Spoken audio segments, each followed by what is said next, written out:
I'm Ricky Havoc, and welcome to Loose Nuts Off-Road. Today, we're talking about aftermarket upper control arms. Tore up in a different kind of way. We never really cared about what they say. You know we're proud of the monsters we've made.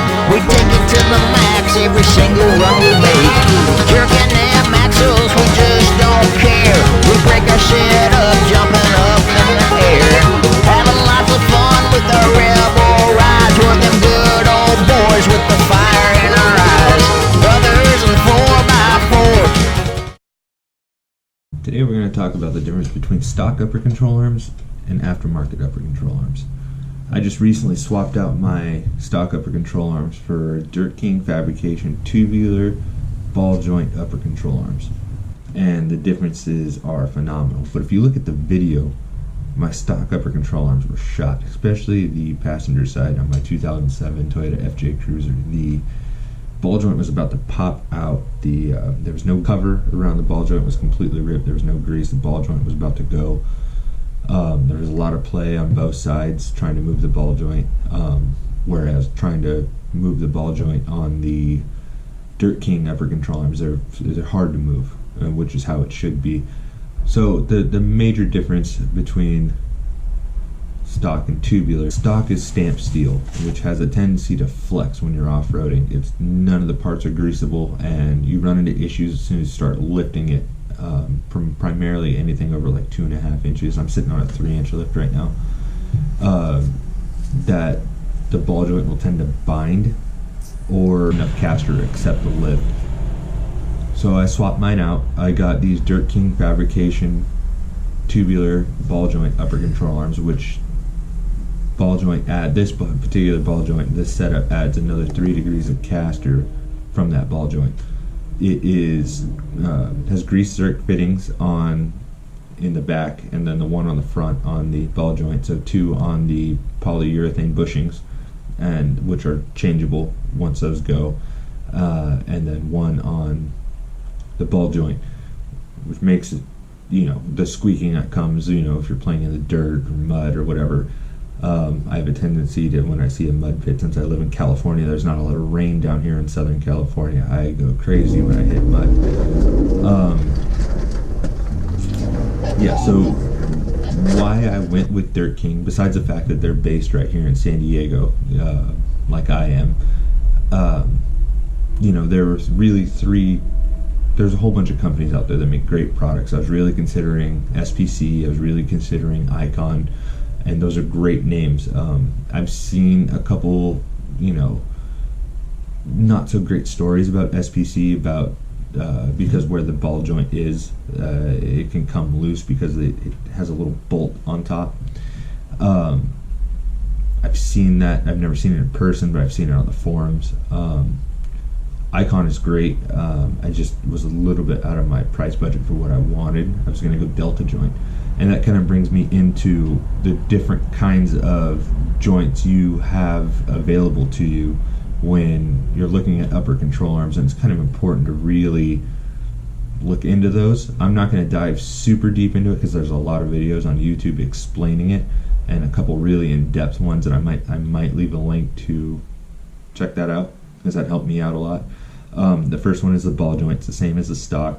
Ball joints are super strong. They don't have a whole lot of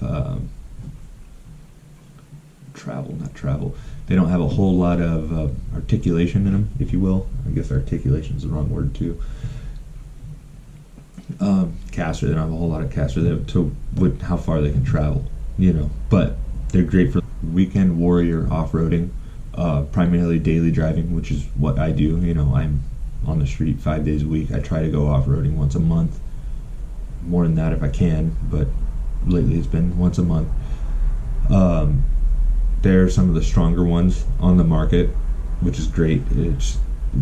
When the ball joint fails, once you have an aftermarket control arm, they're replaceable, but you have to get them pressed out and then pressed in, which can be kind of a hassle.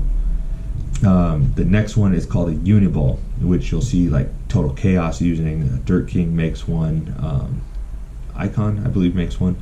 everybody makes a uniball, and uniballs are great, but to me they're more for off-road racing, because that uniball, there's no cover on it, so it's an exposed joint up top that once you start racing, you get a bunch of dirt, mud, whatever kind of debris in there. It kind of starts making noise, and it'll tend to fail faster in my eyes.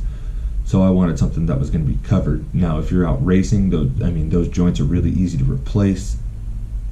That's a route to go. I know a lot of the Toyota guys, they run Total Chaos with the uniball, and they're great. Which leads into Icon. Icon is great. Icon runs. I got a couple buddies that run Icon. Icon, they have a uniball, and they have what's now called a delta joint, which is like a cross between the ball joint and the uniball. It's got the strength of the ball joint, but it moves just as much as the uniball does. Only problem there is they're super pricey, and it was way out of my price range. So trying to be budget friendly, achieve what I needed to achieve, and stick with more of a local business, I went with Dirt King, and everything was straightforward with the Dirt King install. Everything went great. There's videos on YouTube on how to install upper control arms. I didn't want to go through that and do that for you guys. But yeah, it came with everything you need. The only discrepancy I had with these particular upper control arms is how the ABS mounts back up to the upper control arm. With the stock ones, they're bolted, and I know there's a couple aftermarket ones that provide you a bracket or uses the stock bracket to bolt back on there. These ones use a zip tie, and I know other ones also use zip ties. Not the greatest thing in the world, but not the worst thing in the world. I can live with it. It's great. You know what I mean? For what it is, it's perfect. It rides, since I put these on, it rides a lot better. My only issue, and this is my own personal issue that I ran into, is when I was wheeling in Big Bear, me and one of my friends that were out there wheeling, we both broke a CV axle. And luckily for us, my friend had two CV axles on him, so we both were able to, replace them after we found a 35mm socket at 11 o'clock at night. After we got back, I went looking for CV axles, and I wound up with a Napa CV axle. And instead of getting remanned, they cut me a deal to where I got a new one, and I didn't think anything of it. You know what I mean? I just popped it in, drove it around, everything's good, and I was still on stock upper control arms. Well, we swapped out the stock upper control arms, and now at full droop on the suspension, the CV axle now binds. So with that being said, I need to go back and find another either remanned Toyota CV axle, or just go to the junkyard and pull out a CV axle and be done with it. But it's kind of, I should have just really did some research. I was just kind of in a rush and picked out what I could.